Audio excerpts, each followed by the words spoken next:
So first, there are basically two words. One is upekkha, and the other is tatra majihatata.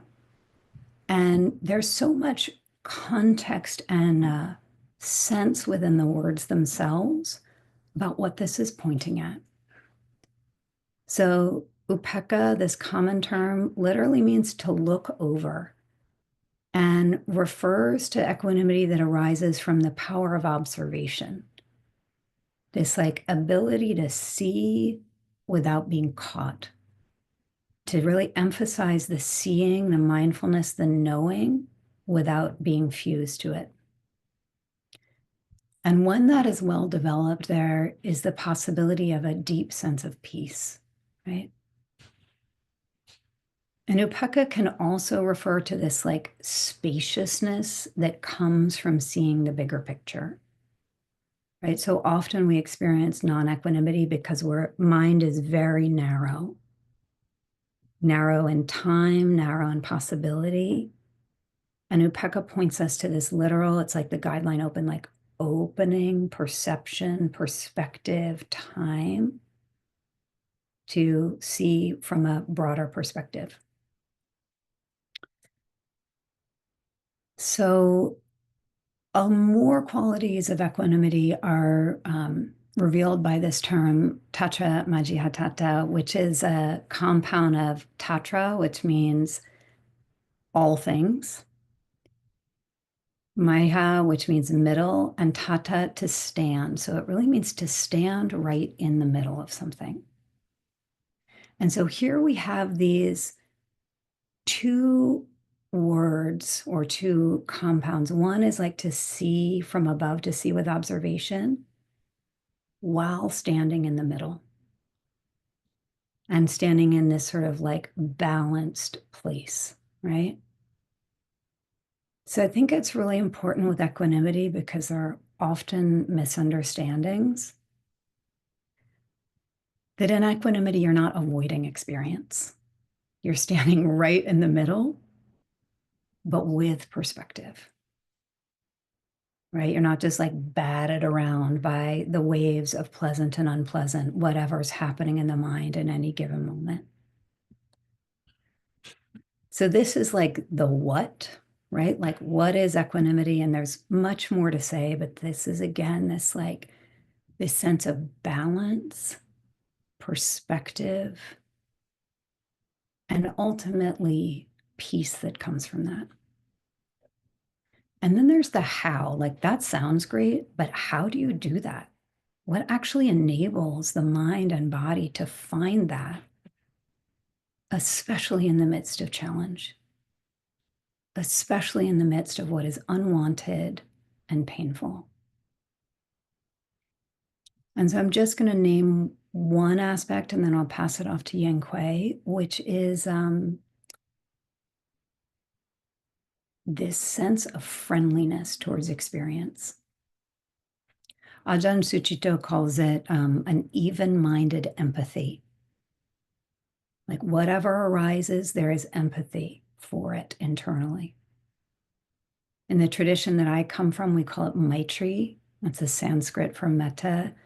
But in the Tibetan and in the Sanskrit, it has this sense of like warmth and friendliness. And so sometimes it's translated as unconditional friendliness towards whatever arises. And that when we can practice this attitude and this heartfelt approach to pleasant and unpleasant, comfortable and uncomfortable, ease and dis-ease, over time that develops our capacity to be with experience without being bowled over by it, to see from perspective and to stand in the middle of it without being so rocked by it. So with that, I want to pass it over to Yenkuei with a bit more on how. How do we do this thing of cultivating equanimity?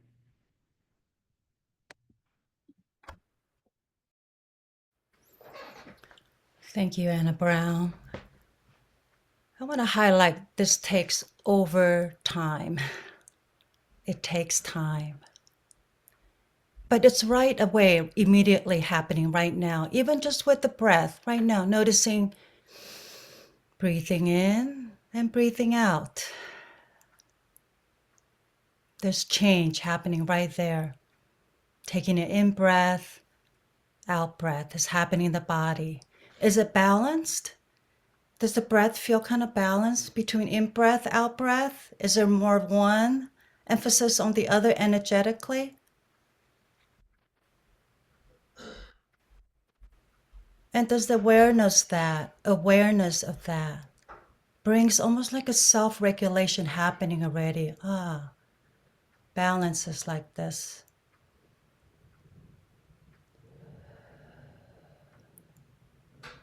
Perhaps in this moment, as you breathe in and out, you're aware, actually feeling the heart pounding, a more anxious moment, you're arriving from something. The easy way to do this is you then relax with the out breath. Out breath is hard to energize. But if you're coming in kind of with some sloth and torpor, some kind of sleepiness, maybe you want to bring your attention to the in breath. One of my teachers, Venerable Nalio, uses the kayak that we're paddling. Equanimity is also the seventh awakening factor, where you're kayaking, you're have these pedals and you're just managing, going down the stream of life, the changes, what's happening. If you don't want to get stuck on one of the banks, because it's so interesting that you want to keep going down that river, keep moving, you got to stay balanced in either place. Sometimes we think of equanimity as a state that we want to get to, like an end, I just go to retreat now. Life is too chaotic for me right now. Let me just take a break, close my door, and I'll be fine. Just get my cup of coffee, blah, blah. You just shut everything down, right? That is one way.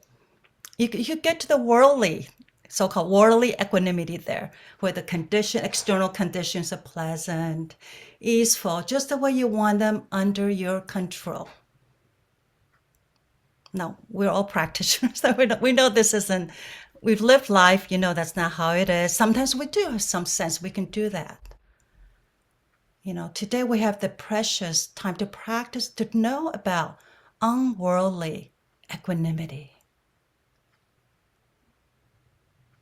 Is it possible to have the inner sense of stability, of balance, of this even-minded empathy? So we're not avoiding all that chaos. But we're also not giving in to the sense delights. Oh, this will make me feel better. Because they're not lasting. We're going for the real deal here. And that takes time. That takes getting to know our states of non-equanimity.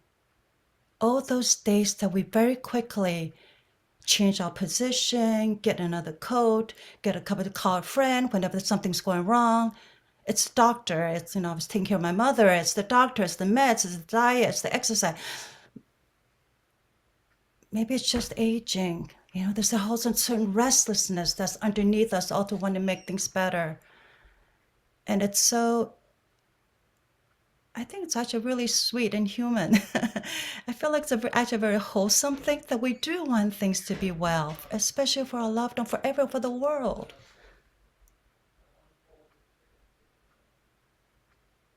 And we can hold on, we can just continue to, I want to say, be loyal to that. In practice, what we're teasing out is to try to disentangle the selfing, the fabrication, the additional, the shoot. I'm a failure if I can't fix this right now. It's not okay that this is not okay right now. This kind of tunneling vision into something that it's just not okay how it is right now. So today we will practice, we'll learn to practice with how to be okay with things not being okay. And we have the preciousness of the Sangha here, of each other, the teachings, and we'll go into a guided meditation now with this sense with Anna Brown. She will guide the pause, relax, allow us to settle into relatively touching that capacity within us. And then we'll do the opening up to what's here internally and externally. Thanks so much, Yenkuei. So here is this very fluid nature of life, right? It's always emergent, one voice leading in next and leading back, right? And just before we go into just really sitting with pause, relax, receive, allow.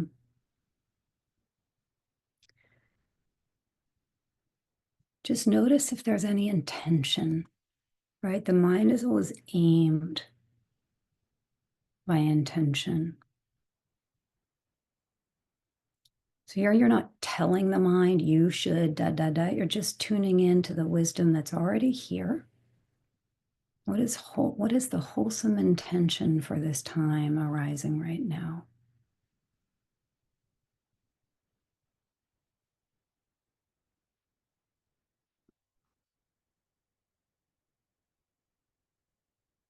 And let your heart mind answer.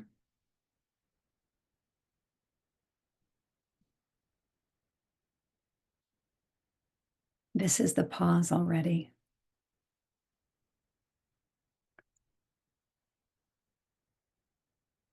I just offer a little bit of a place for attention to stabilize.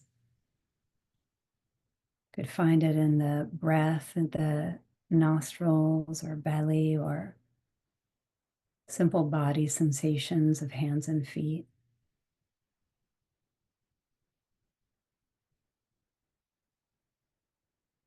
And the somewhat miraculous thing is we can actually use the guidelines themselves as a path to discover equanimity.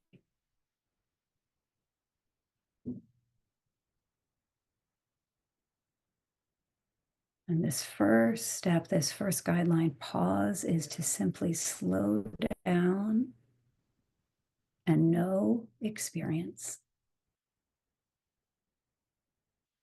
What's it like now?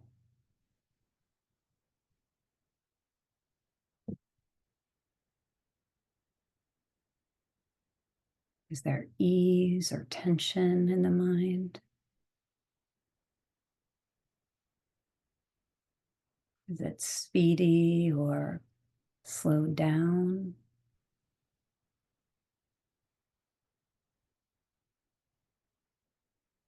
Is it gathered or scattered?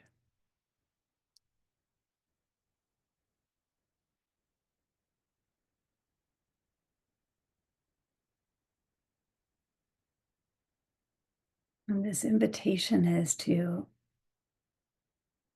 simply know and notice without the second layer judgment of if it's good or bad. Pause is sati, knowing.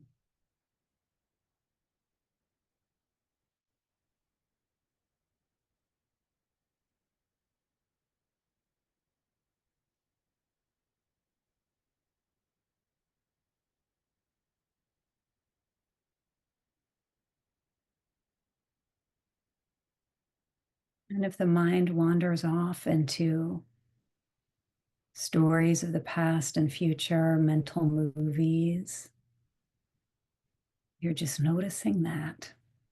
Ah, that's what it's like now. And very gently bringing attention back to this moment.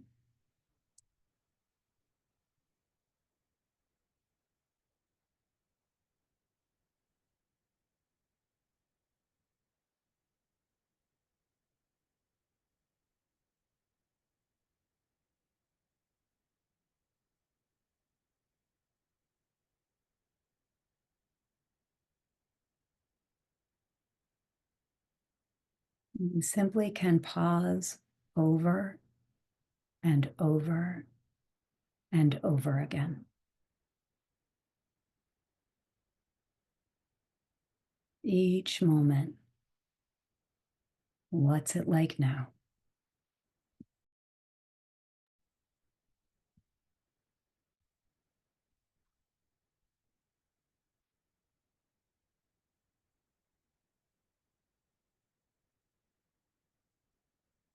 And then whatever we discover,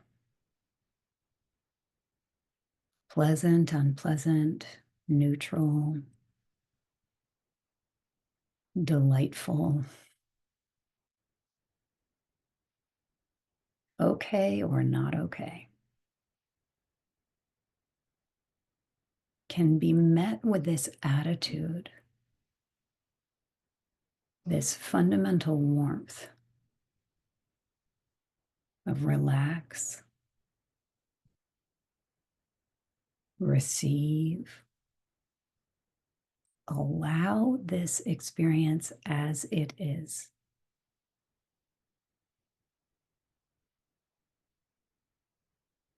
We can actually deliberately invite that relax or softening around, softening the struggle with experience or against experience.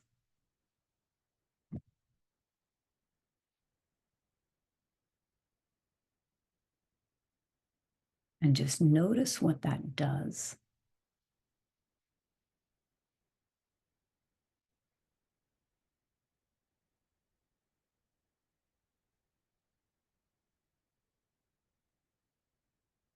And the mind is speedy.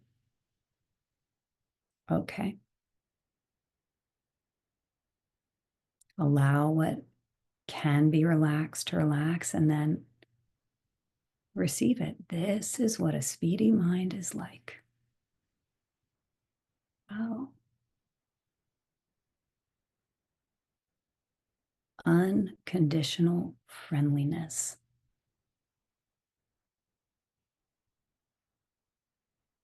towards whatever is arising.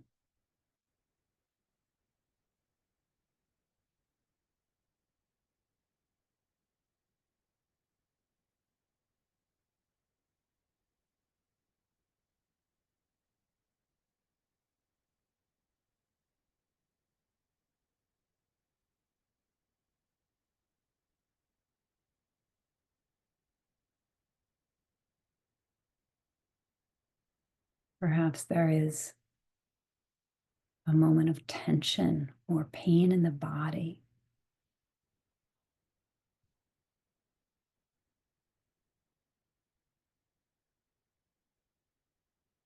Relaxing what can be relaxed. And then bringing this quality of warmth, welcoming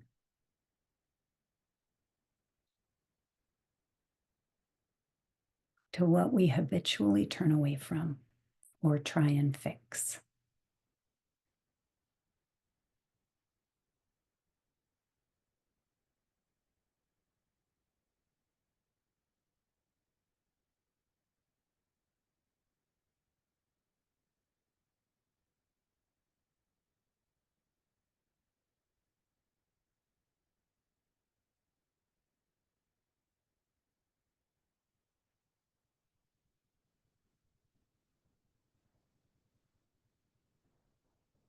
Pause, relax, receive this moment of experience with friendliness, kindness.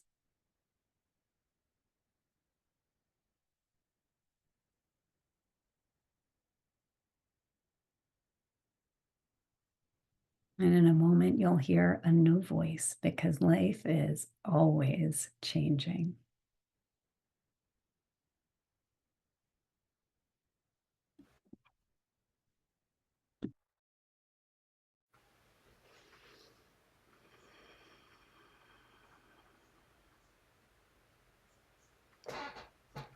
Is there anticipation? What does that feel like in the body?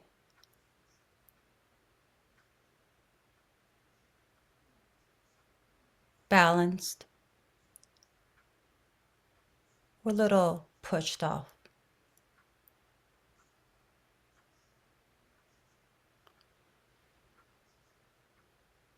In the next moment, inviting you to slowly open your eyes if they've been closed. Bringing the awareness what's internal to connect with what's external.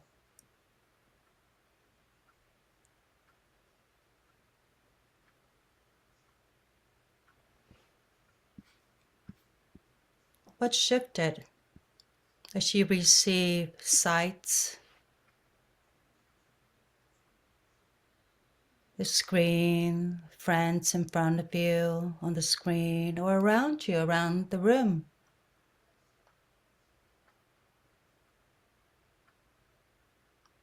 Maybe the body wants to reorient to this opening, to settle into a sense of balance with what's here.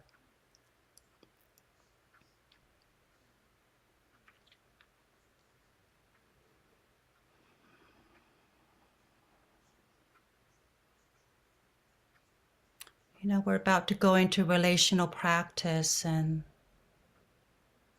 like right away, relational. What comes up? My face is crinkling, like you, relational. Is there a crinkling in your heart? Is there a certain bracing for this, or is there a welcoming? Finally, oh, they've been talking a lot.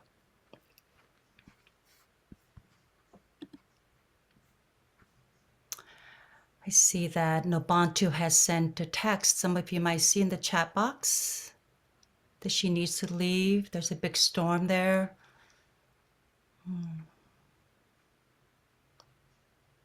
Change in the makeup of our Sangha here.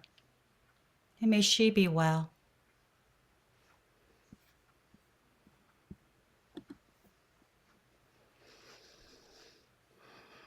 You wear a breath. How is that? How's the body? Are you sitting balanced? Are you even aware how equanimity shows up in all aspects? In our breath, in how we're holding the body, in our thoughts.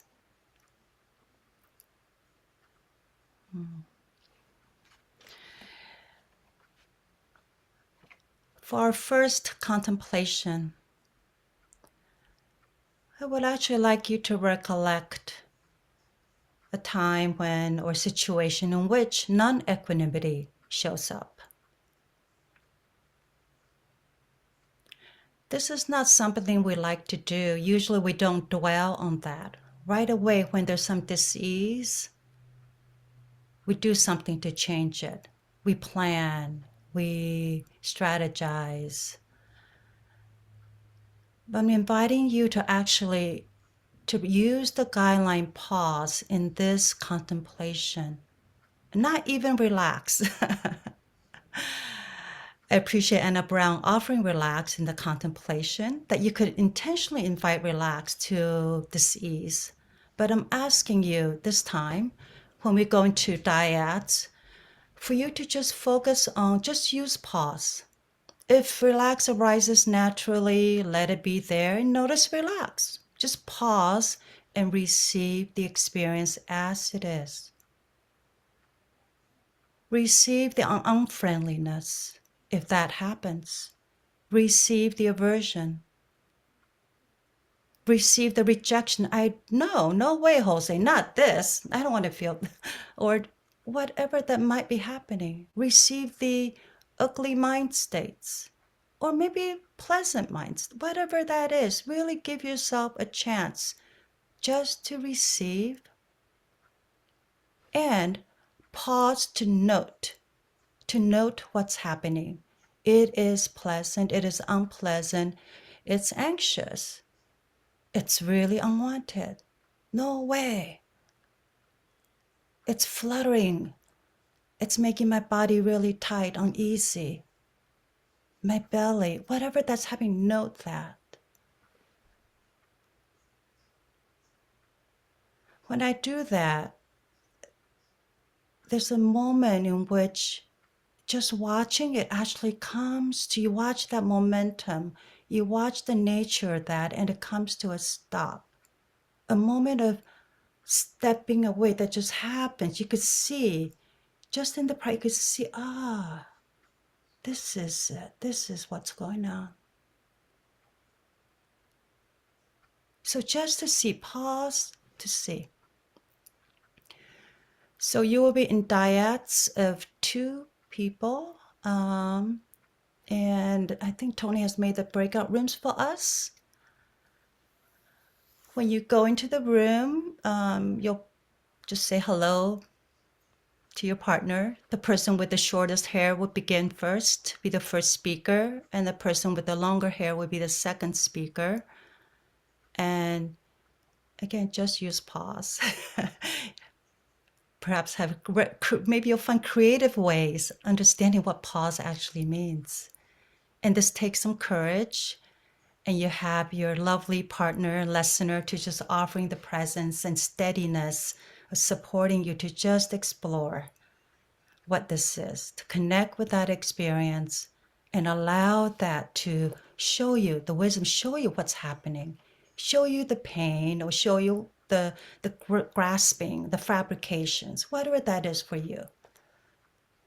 I would invite you to choose something that's not too, on the scale of 1 to 10, probably less than 5 in terms of intensity. And I would invite you to choose something that you're actually aversive to.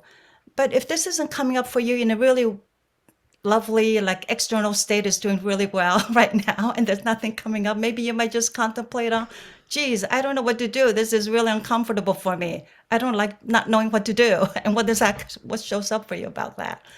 So, any moment is really practice. And equanimity, of course, doesn't have to do with just aversive stuff. It could also be just we get drawn into the joy and so on that could also pull us off. So make this practice into your own. Pause. So again, pause, 5 minutes per person.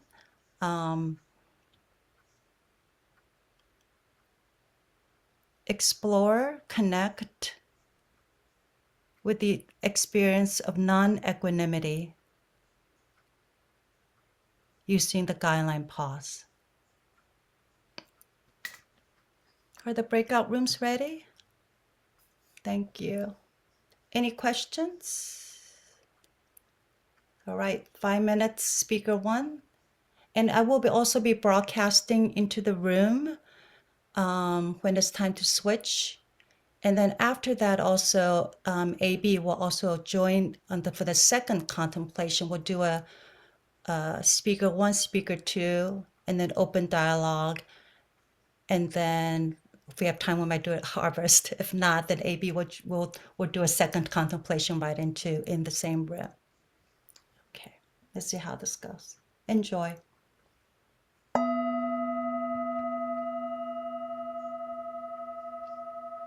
Explore non-equanimity using pause.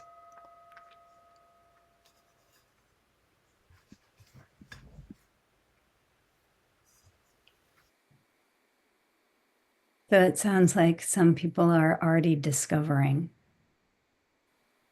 the power of meeting experience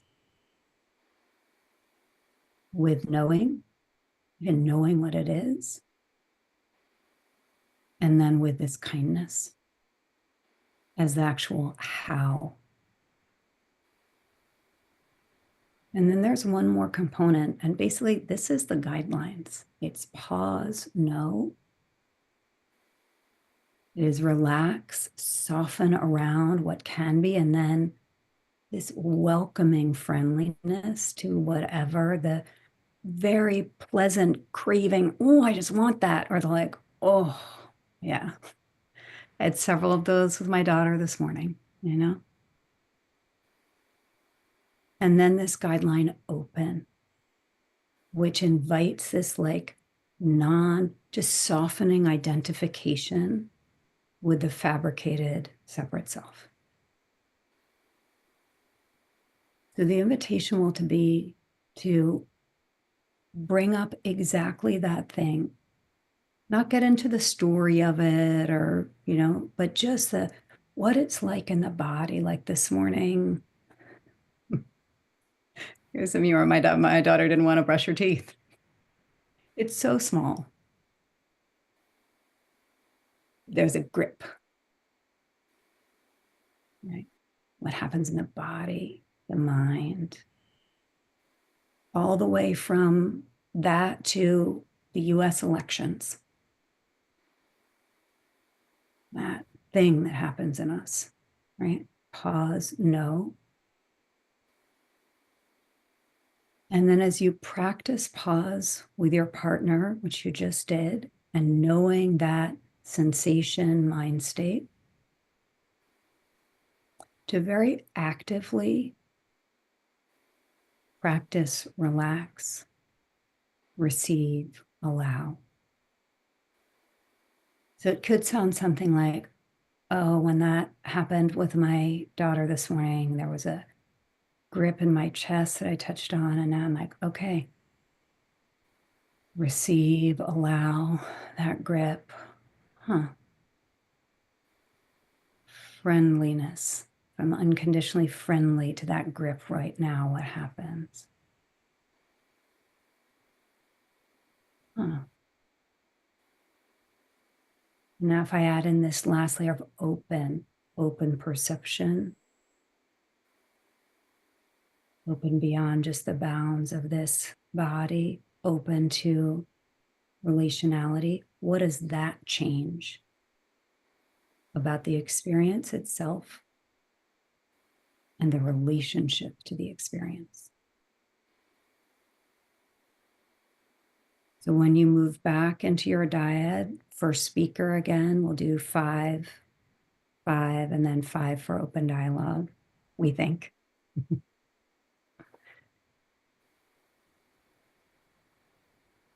Pause, touch that experience, pleasant or unpleasant, body and mind state. Actively greet it with unconditional friendliness. Name what that's like to your partner. And then let awareness open. Perceptually, relationally.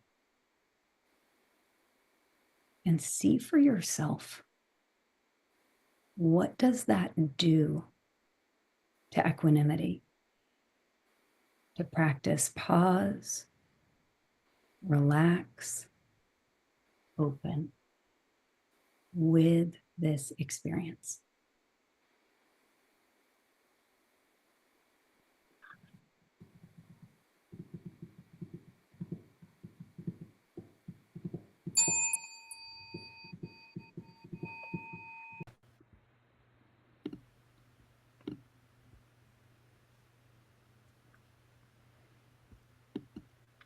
And pausing again as you go through yet another transition from this speaker listener to the shifting of roles.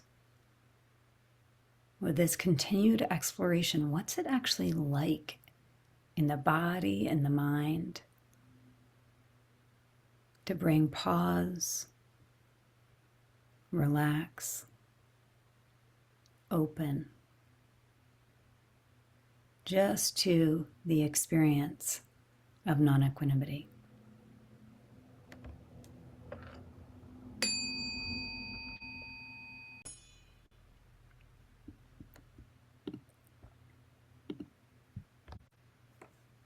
And we'll see what happens next as you move from the separate speaker-listener roles into open dialogue, exploring this same inquiry. What's it like when you internally offer yourself the guidance? When you actually use your internal dialogue to offer yourself the guidance of pause, relax, open with what is challenging.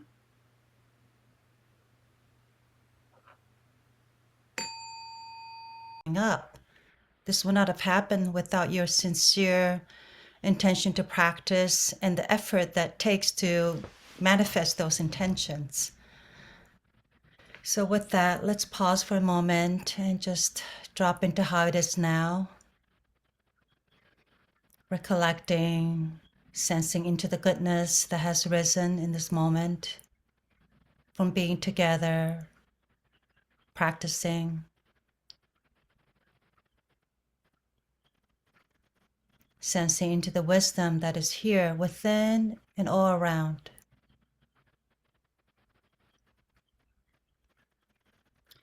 And may this carry us forth to our everyday life off the cushion of this moment, this time, this container. And that may that goodness spread and bring peace, care to all those everywhere. May we be well, and may our children be well, and may the world be well.